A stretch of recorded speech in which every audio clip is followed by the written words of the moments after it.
الحمد للہ والصلاة والسلام علی سید الانبیاء الطیبین الطاہرین وعلی آلہ وصحبہ اجمعین اما بعد قال النبی صلی اللہ علیہ وسلم المؤمن مرآۃ المؤمن۔ تمام انبیاء کرام کو کچھ نہ کچھ خصوصیات سے نوازا گیا، اسی طریقے سے اللہ کے نبی صلی اللہ علیہ وسلم کو بھی چند مخصوص صفتیں یا خصوصیات سے نوازا گیا جو اس سے پہلے کسی اور نبی کو وہ خصوصیات نہیں دی گئیں۔ انہی میں سے ایک خصوصیت ہے کہ اللہ کے نبی صلی اللہ علیہ وسلم کو جوامع الکلم سے نوازا گیا۔ جوامع الکلم کیا چیز ہے؟ تو جوامع الکلم کہتے ہیں کہ جس کے الفاظ بہت تھوڑے ہوں اور اس کے معانی اور مطالب بہت زیادہ ہوں۔ انہی فرمان میں سے ایک فرمان یا ایک جامع کلمہ اللہ کے نبی صلی اللہ علیہ وسلم کی زبان سے جو ادا ہوئے وہ یہ ہے کہ المؤمن مرآۃ المؤمن، کہ مومن کا آئینہ ہوتا ہے۔ لیکن اتنا یہ مختصر جملہ ہے یا اتنا مختصر کلمہ ہے کہ اگر ہم اس کو سمجھنا چاہیں تو سمجھ نہیں سکتے۔ لہذا اس کو سمجھنے کے لیے سب سے پہلے جن چیزوں کی ضرورت پڑ رہی ہے وہ یہ کہ پہلے ہم آئینہ کی خصوصیات دیکھیں۔ جب ہم تلاش کرتے ہیں کہ آئینے کے اندر کون کون سی خصوصیات ہیں تو ہمیں چند چیزیں ملتی ہیں۔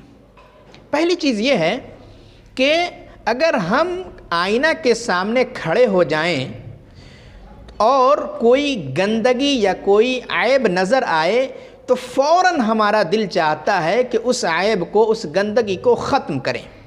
لہذا ایک مومن کی شان یہ ہے کہ کسی مومن بھائی کے اندر کوئی برائی یا عیب دیکھے تو اپنا عیب سمجھتے ہوئے، اپنی برائی سمجھتے ہوئے فوراً زائل کرنے کی کوشش کریں۔ دوسری چیز کہ آئینہ ایک دم نڈر ہوتا ہے، چاہے اس کے سامنے فقیر کھڑا ہو جائے چاہے بادشاہ کیوں نہ کھڑا ہو جائے، جو حق ہے وہی بتلائے گا۔ ایسا نہیں ہوگا کہ جو فقیر ہے اس کے عیوب گنا دیں اور بادشاہ ہے اس کی ساری خوبیاں ہی گنا دیں، ایسا نہیں ہوگا۔ اسی طریقے سے اگر ہم کسی مومن بھائی کے اندر کوئی برائی دیکھیں، چاہے وہ کسی عہدے پر، کسی منصب پر کیوں نہ فائز ہو، ہمیں اس سے مرعوب نہیں ہونا چاہیے، بلکہ جو بھی کوتاہی ہو، جو بھی کمی ہو، فوراً ان کو بتلانا چاہیے۔ ایک شان ہے۔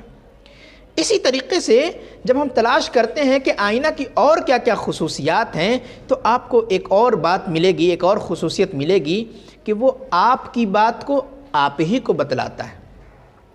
کبھی ایسا نہیں ہوا کہ آئینہ کسی دوسرے کو آپ کی بات بتلا دیتا ہو یا پیٹھ پیچھے کچھ بتلاتا ہو، ایسا نہیں ہوتا۔ اسی طریقے سے جب کسی مومن بھائی کے اندر کوئی عیب نظر آئے، کوئی کمی نظر آئے تو آپ اسے بتلائیے، پوری دنیا کو نہ بتلائیے۔ اور مزید تلاش کرتے ہیں کہ اور کیا کیا خصوصیات ہو سکتی ہیں تو ایک اور خصوصیت ملتی ہے، وہ یہ کہ کبھی آئینہ جھوٹ نہیں بولتا۔ لہذا ہم بھی اگر کسی مومن کے اندر کچھ دیکھیں تو جھوٹ ملا کر کچھ نہ بولیں، بلکہ جو سچ اور پرفیکٹ ہے وہی بیان کریں۔ اور مزید تلاش کیجئے تو ایک اور خصوصیت ملتی ہے اور وہ یہ ہے کہ اصل مقدار کو بتلاتا ہے۔ آئینہ اصل مقدار اور اصل کیفیت کو بیان کرتا ہے۔ کبھی ایسا نہیں ہوا کہ آپ آئینہ کے سامنے کھڑے ہوں، آپ کے چہرے پر 2 داغ ہوں اور آئینہ نے بتلایا ہو کہ آپ کے چہرے پر 3 داغ ہیں، کبھی نہیں ہوگا۔ لہذا ہم بھی کسی مومن کے عیب کو دیکھیں، کسی کمی کو دیکھیں تو اتنا ہی بیان کریں جتنا اس کے اندر عیب ہے، جتنی کمی ہے اتنا ہی بیان کریں، اس سے زیادہ یا کم نہ بیان کریں۔ اور مزید ایک اور تلاش کرتے ہیں تو آئینہ کی ایک خصوصیت یہ ہے کہ کسی بھی بات کو اپنے دل میں نہیں رکھتا۔ لہذا ایسا نہیں ہوتا کہ آپ آئینہ دیکھ کر ہٹ گئے ہوں، پھر دوسرا شخص آتا ہو، آئینہ دیکھتا ہو تو وہ آپ کی عیب کو، آپ کے عیب کو اور آپ کی کمیوں کو اس کو بتلانا شروع کر دیتا ہو کہ فلاں آدمی میرے پاس ابھی آیا تھا، فلاں کے اندر یہ کمیاں ہم نے دیکھی ہیں، لہذا تمہیں بھی میں بتلاتا ہوں۔ ایسا نہیں ہوتا۔ لہذا آپ بھی یا ہمارے اندر بھی ایک مومنانہ صفات یہ ہونی چاہیے کہ کبھی کسی کے عیب کو دیکھیں تو اس کو تنبیہ کرنے کے بعد اپنے دل میں کچھ نہ رکھیں، بلکہ دل کو بالکل صاف اور کلیئر کر دیں۔ اللہ رب العالمین سے ہم دعا کرتے ہیں کہ ہر آدمی، ہر مومن کو خالص بنائے اپنے بھائی کے لیے۔